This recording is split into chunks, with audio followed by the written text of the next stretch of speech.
الا یا ایها الساقی ادر کأسا و ناولها، که عشق آسان نمود اول ولی افتاد مشکلها.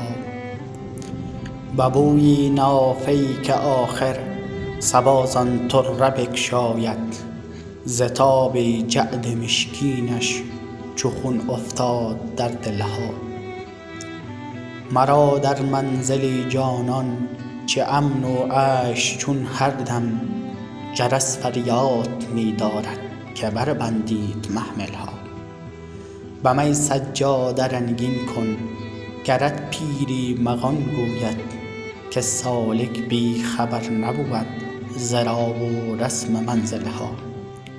شب تاریک و بیم و موج گردابی چنین حایل، کجا دانند حال ما سبکباران ساحلها. همه کارم ز خودکامی به بدنامی کشید آخر، نهان کی ماند آن رازی کزو سازند محفلها.